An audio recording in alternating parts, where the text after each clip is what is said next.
So about a week ago, I did a tear down on the on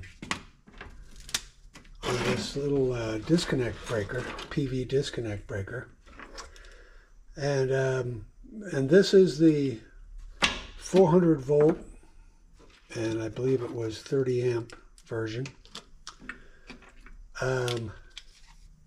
I found a few things I didn't like about it that I thought maybe were kind of problematic. I've since discovered, dug in a little deeper, and I'm a little more pleased with this thing. It's actually not a polarized breaker, although it does have a magnet here that is intended to steer the arcs from these contacts into this arc chute. So the arc chute sits like this. There's a contact here. Another contact back in here. And my impression was, well, that's, it's a polarized breaker. And if your current is going the wrong direction in it, that would be a real problem. As it turns out, it's actually not polarized. It's a non-polarized breaker. It's actually got magnets on both sides. So there's a magnet on this side and a magnet on this side, and they're in opposition to each other. So they face each other. They face each other across the contacts, and push the arc into the arc chute regardless of its polarity. So so that was worthwhile understanding that, digging a little deeper and finding that. So so that's kind of it for this breaker. But I just received this in the mail today. This is the 1000 volt 60 amp version. It's got a different manufacturer's name on it, D-Hole, instead of whatever this was. But I think these breakers are made by the same people. This actually shows the breaker to be polarized. It's got plus and minus here. Now, I have determined that having a polarized breaker for the PV panels is not that scary a prospect, because of course current only goes in one direction from the PV panels. So as long as this is connected in the proper direction, we should be fine. So so I'm going to open this breaker up, see what it looks like on the inside. As I said previously, I got interested in these breakers because Will Prowse had said that these were a pretty good solar disconnect. And that seemed pretty strange to me, to be using a breaker for a solar disconnect. But after I thought about it some and dug into it some, I realized really what they're doing is they're using this breaker as a switch and taking advantage of the arc suppression capabilities that are built into DC breakers to deal with arc formation and to put it out as quickly as possible. So this one was only rated for 400 volts. This one's rated for a full 1000. This is the one that Will was actually talking about. I think these are actually pretty cool. And I have to say, I said when I said that, well, maybe Will is wrong about this. When I said that, I said I really didn't think so, because I always have seen that I look at all of his videos, and I've seen again and again that when he recommends something, it's because he's done his homework. The guy is just really sharp. So now that I've spent some time with these breakers, I look at them and I realized Nope, these are pretty damn good breakers.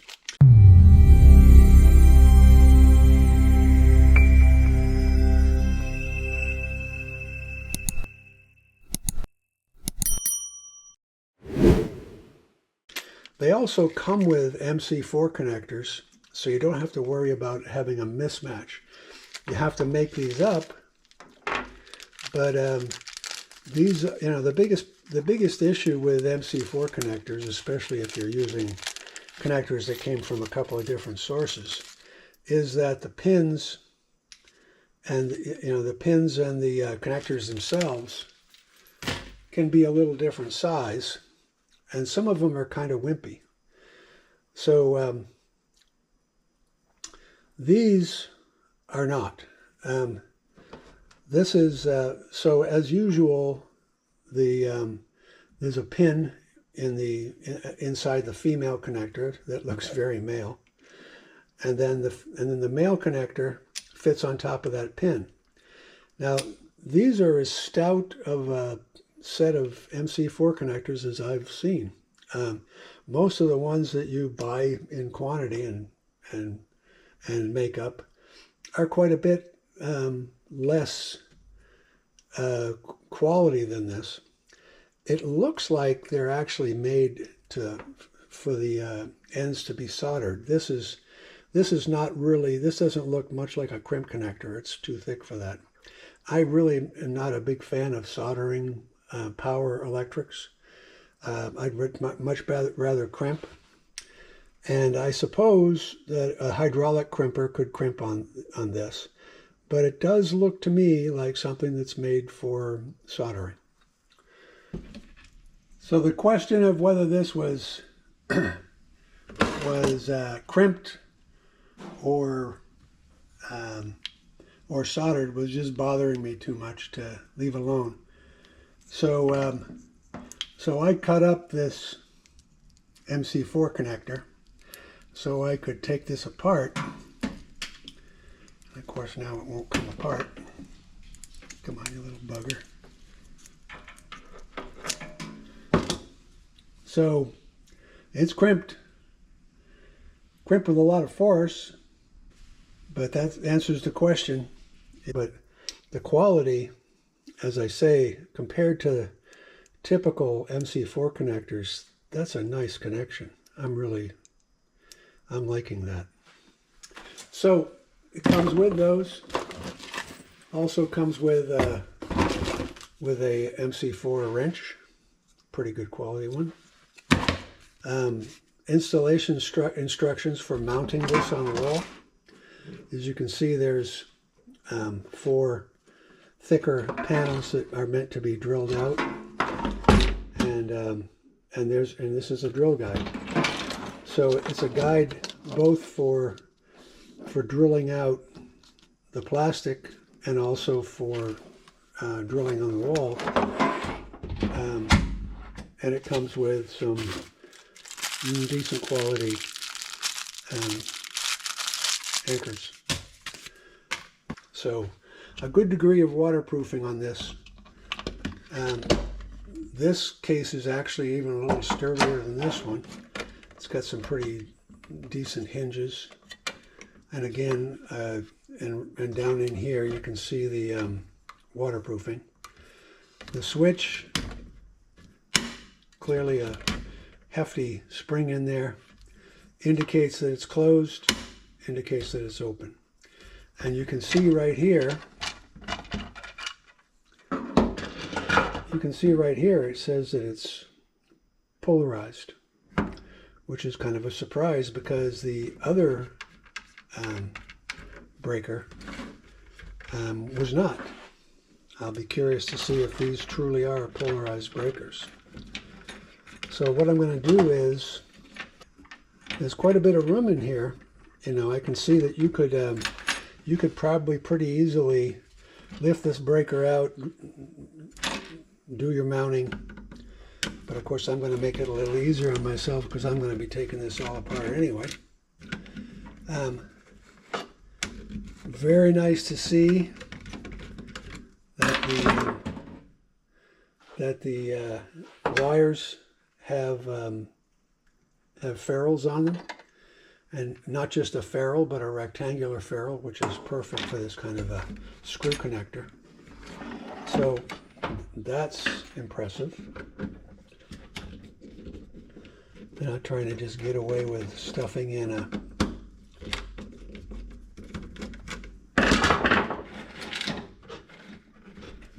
okay, so these are DIN mounts, and you can see the releases down in here. I'm going to have to stick my hands in the way to get that loose, get that out of there, but could pull the whole DIN mount out, but this is just as easy. You just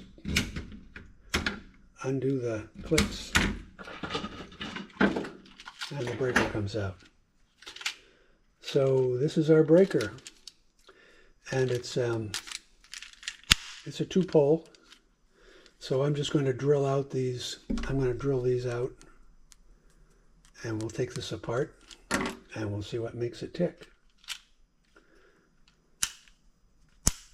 These are nice little DIN connectors, by the way. A lot of them just have a spring. These latch, so you can, makes it easier to put them in and take them out.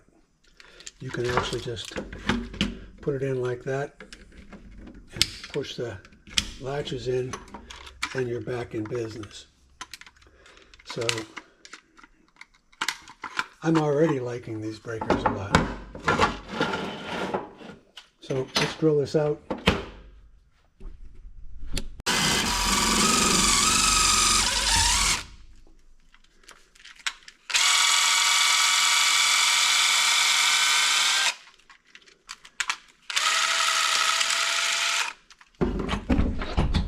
Okay, so we've got all these pins drilled out, and now we should be able to take this breaker apart, and we're going to do it carefully.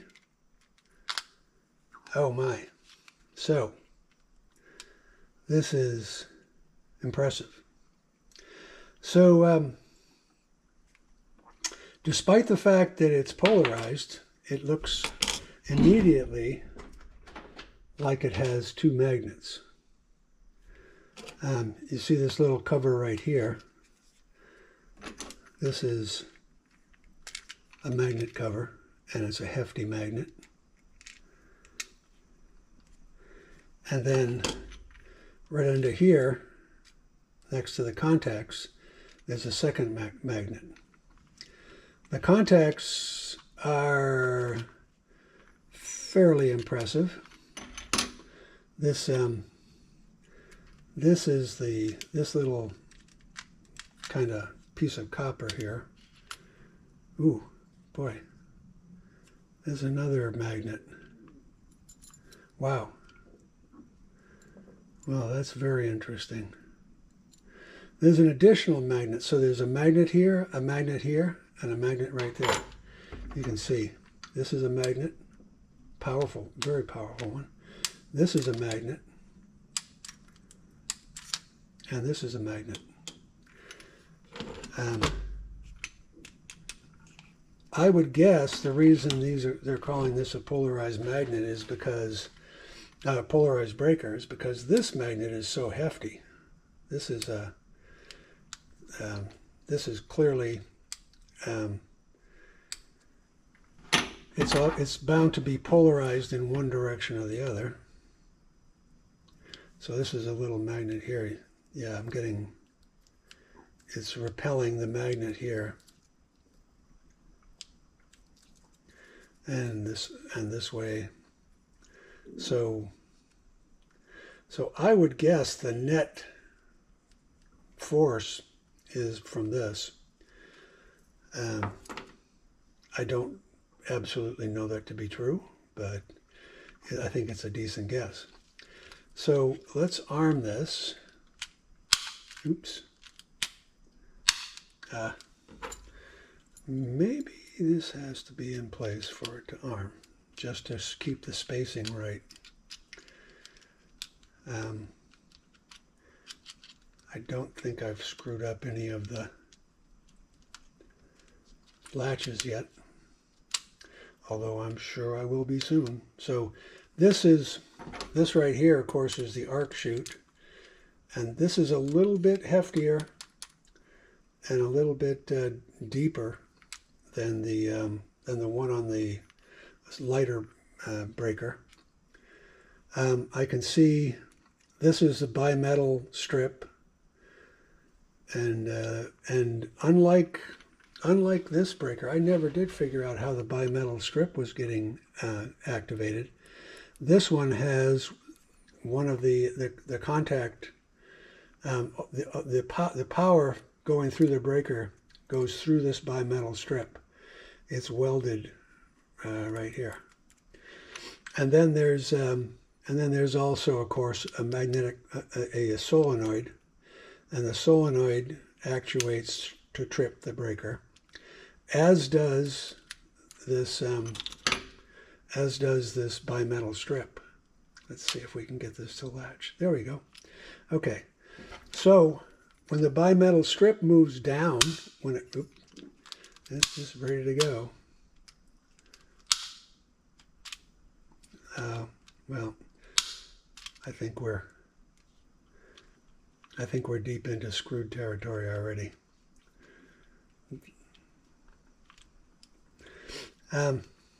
So this little arm here gets pushed by the solenoid, and then this side of that same arm gets pushed by this bimetal strip. So the way these breakers work is at something like 1.5 times the rating of the breaker. So 1.5 times 60 amps would be 90 amps. At 90 amps, this strip would heat up, and then it would bend down, and then it would push this little release. And you can see this arm drops into this little pawl drops into this slot, and that's what keeps the contacts closed. When the bimetal strip heats up enough and touches that, it trips the breaker. This solenoid trips at a higher current, but this would sit there with 60 amps on it for maybe 10 minutes. Or, I'm sorry, with 90 amps on it for maybe 10 minutes. This, you typically at 2 times the breaker rating, maybe 120 amps, this solenoid would actuate. See that little finger? This solenoid would be picked up by the coil and push this little arm and trip the breaker. So as I said, this is an impressive piece of work. I think this breaker is pretty cool. And the contacts are quite a bit heftier than the contacts in this. Okay, so this is the bus that runs along, that allows the arc to move along into the arc chute on the 40 amp breaker, and you can see the size of the contact. This one is quite a bit heftier. This is the one from this larger breaker. This contact is quite a bit heftier. I don't see any indication that this breaker was tested. This breaker looks like it was. I see a little arc. You know, that could be the spot welding, but the fact that it has kind of a dark corona around it, when I looked at it under my microscope, that looked like arc burn, and this little depression in the contact looks like spot welding. I thought probably Will Prowse knew what he was talking about when he said this breaker was up to the task of working as a